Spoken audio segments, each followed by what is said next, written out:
Hi Diaz, welcome back. അപ്പോൾ ഞായറാഴ്ച ആയതുകൊണ്ട് തുണിയെടുക്കാമെന്നൊക്കെ പറഞ്ഞ് ഇറങ്ങിയതാണ്. കുറച്ച് സ്ഥലങ്ങൾ കാണണം, മറ്റേ കോട്ടൺ ഫാബൊക്കെ വന്നിട്ടുണ്ടല്ലോ, അത് കാണണം എന്ന് പറഞ്ഞിട്ട് നമ്മൾ ഓരോ കടകളും കയറി. അപ്പോൾ ചിന്നുവിന് സാരി നോക്കി, സാരി ചിന്നുവിന് മാത്രമേ വാങ്ങിക്കുന്നുള്ളൂ എന്ന് കരുതി നോക്കി. അപ്പോൾ ഇതൊന്നും ഇഷ്ടപ്പെട്ടില്ല. ശേഷം നമ്മൾ ജയലക്ഷ്മിയിലോട്ട് പോയി.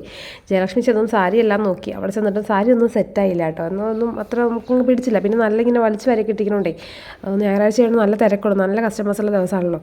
അതുകൊണ്ട് നോക്കിയിട്ടൊന്നും പറ്റിയില്ല. അവസാനം ഞങ്ങളൊരു ധാവണിയിൽ സെറ്റ് ചെയ്തു. ഇത് കണ്ടു കഴിഞ്ഞപ്പോഴത്തേക്കും എനിക്ക് വിചാരിച്ചു നല്ല ഭംഗിയുള്ള ധാവണി. അപ്പം ഞാൻ നോക്കി, എനിക്ക് വേണ്ടായിരുന്നു, എന്നാൽ വെച്ച് നോക്കുന്നതിന് കാശ് മുടക്കണല്ലോ എന്നാണ് ചേച്ചി പറഞ്ഞത്. അങ്ങനെ പിന്നെ വെച്ചൊക്കെ നോക്കിയപ്പോൾ എനിക്ക് ഊരാൻ തോന്നുന്നില്ല. അതിൻ്റെ പേരിൽ അതും പിടിച്ചുകൊണ്ട് നിന്ന് അവസാനം കണ്ണം പറഞ്ഞാൽ നമുക്കത് മേടിച്ചേക്കാന്ന് ചെയ്തിട്ട് അത് വാങ്ങിച്ചു. ശേഷം ഇവർക്ക് ഇനി ഡ്രസ്സ് എടുക്കണമല്ലോ, ഈ സെയിം കളറിലെ ഷർട്ട് എടുക്കാൻ വേണ്ടി ഞങ്ങൾ ഓരോ അരിമണിയും നമ്മുടെ എറണാകുളത്ത് ബർഗി ട്രെൻഡ്സിൽ പോയി, മാക്സിൽ പോയി. ഒരു രക്ഷയില്ല, അവിടെ നിന്നൊന്നും കിട്ടിയില്ല. നല്ല ഭംഗിയുള്ള ഷർട്ട്, അത് ഈ കളറിലെ ഷർട്ട് കിട്ടാൻ ഭയങ്കര ബുദ്ധിമുട്ട്, അല്ലെങ്കിൽ റാണി പിങ്ക് കിട്ടാൻ വലിയ പാടാണ്. ശേഷം പിന്നെ ഒരു കുഴിമന്തിയൊക്കെ കഴിച്ചിട്ട് നമ്മൾ വീട്ടിലോട്ട് പോന്നിട്ടാണ്. കോട്ടൺ ഫാബ് ഉണ്ടായിരുന്നു, അതിൻ്റെ വീഡിയോ ഞാൻ വേറെ കാണിക്കാവേ.